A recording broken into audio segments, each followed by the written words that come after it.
Josué, chapitre 8. La conquête d'Aï.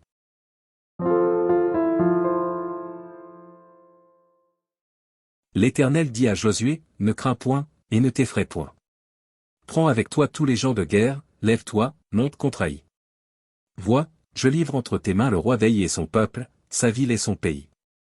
Tu traiteras Aï et son roi comme tu as traité Jéricho et son roi, seulement vous garderez pour vous le butin et le bétail. Place une embuscade derrière la ville. Josué se leva avec tous les gens de guerre, pour monter contre Aï. Il choisit 30 000 vaillants hommes, qu'il fit partir de nuit. Et auquel il donna cet ordre, écoutez, vous vous mettrez en embuscade derrière la ville, ne vous éloignez pas beaucoup de la ville, et soyez tout près. Mais moi et tout le peuple qui est avec moi, nous nous approcherons de la ville. Et quand ils sortiront à notre rencontre, comme la première fois, nous prendrons la fuite devant eux. Ils nous poursuivront jusqu'à ce que nous les ayons attirés loin de la ville, car ils diront, il fuit devant nous, comme la première fois. Et nous fuirons devant eux. Vous sortirez alors de l'embuscade, et vous vous emparerez de la ville, et l'Éternel, votre Dieu, la livrera entre vos mains. Quand vous aurez pris la ville, vous y mettrez le feu, vous agirez comme l'Éternel l'a dit, c'est l'ordre que je vous donne. Josué les fit partir, et ils allèrent se placer en embuscade entre Béthel et Aï, à l'occident d'Aï. Mais Josué passa cette nuit-là au milieu du peuple. Josué se leva de bon matin, passa le peuple en revue, et marcha contre Aï, à la tête du peuple, lui et les anciens d'Israël. Tous les gens de guerre qui étaient avec lui montèrent et s'approchèrent, lorsqu'ils furent arrivés en face de la ville, ils campèrent au nord d'Aï, dont ils étaient séparés par la vallée. Josué prit environ 5000 hommes, et les mit en embuscade entre Béthel et Aï, à l'occident de la ville.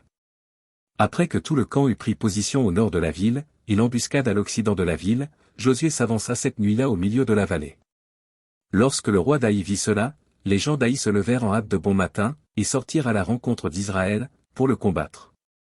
Le roi se dirigea, avec tout son peuple, vers un lieu fixé, du côté de la plaine, et il ne savait pas qu'il y avait derrière la ville une embuscade contre lui. Josué et tout Israël feignirent d'être battus devant eux, et ils s'enfuirent par le chemin du désert. Alors tout le peuple qui était dans la ville s'assembla pour se mettre à leur poursuite. Ils poursuivirent Josué, et ils furent attirés loin de la ville.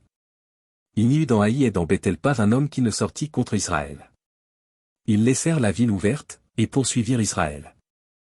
L'Éternel dit à Josué, étends vers Aï le javelot que tu as à la main, car je vais la livrer en ton pouvoir. Et Josué étendit vers la ville le javelot qu'il avait à la main. Aussitôt qu'il eut étendu sa main, les hommes en embuscade sortirent précipitamment du lieu où ils étaient, ils pénétrèrent dans la ville, la prirent, et se hâtèrent d'y mettre le feu. Les gens d'Aï, ayant regardé derrière eux, virent la fumée de la ville monter vers le ciel, et ils ne purent se sauver d'aucun côté. Le peuple qui fuyait vers le désert se retourna contre ceux qui le poursuivaient. Car Josué et tout Israël, voyant la ville prise par les hommes de l'embuscade, et la fumée de la ville qui montait, se retournèrent et battirent les gens d'Aï. Les autres sortirent de la ville à leur rencontre, et les gens d'Aï furent enveloppés par Israël de toutes parts.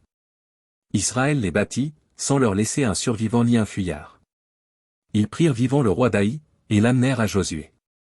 Lorsqu'Israël eut achevé de tuer tous les habitants d'Aï dans la campagne, dans le désert, où il l'avait poursuivi, et que tous furent entièrement passés au fil de l'épée, tout Israël revint vers Aï et la frappa du tranchant de l'épée. Il y eut au total 12 000 personnes tuées ce jour-là, hommes et femmes, tous gens d'Aï. Josué ne retira point sa main qu'il tenait étendue avec le javelot, jusqu'à ce que tous les habitants eussent été dévoués par interdit. Seulement Israël garda pour lui le bétail et le butin de cette ville, selon l'ordre que l'Éternel avait prescrit à Josué. Josué brûla Aï, et en fit à jamais un monceau de ruines, qui subsiste encore aujourd'hui. Il fit pendre à un bois le roi d'Aï, et l'Y laissa jusqu'au soir. Au coucher du soleil, Josué ordonna qu'on descendît son cadavre du bois, on le jeta à l'entrée de la porte de la ville, et l'on éleva sur lui un grand monceau de pierre, qui subsiste encore aujourd'hui. Alors Josué bâtit un autel à l'Éternel, le Dieu d'Israël, sur le mont Ébal. Comme Moïse, serviteur de l'Éternel, l'avait ordonné aux enfants d'Israël, et comme il est écrit dans le livre de la loi de Moïse, c'était un autel de pierre brute, sur lesquels on ne porta point le fer. Ils offrirent sur cet autel des holocaustes à l'Éternel, et ils présentèrent des sacrifices d'action de grâce. Et là Josué écrivit sur les pierres une copie de la loi que Moïse avait écrite devant les enfants d'Israël. Tout Israël, ses anciens, ses officiers et ses juges, se tenaient des deux côtés de l'arche, devant les sacrificateurs, les Lévites, qui portaient l'arche de l'alliance de l'Éternel, les étrangers comme les enfants d'Israël étaient là, moitié du côté du mont Garizim, moitié du côté du mont Ébal, selon l'ordre qu'avait précédemment donné Moïse, serviteur de l'Éternel, de bénir le peuple d'Israël. Josué lut ensuite toutes les paroles de la loi, les bénédictions et les malédictions, suivant ce qui est écrit dans le livre de la loi.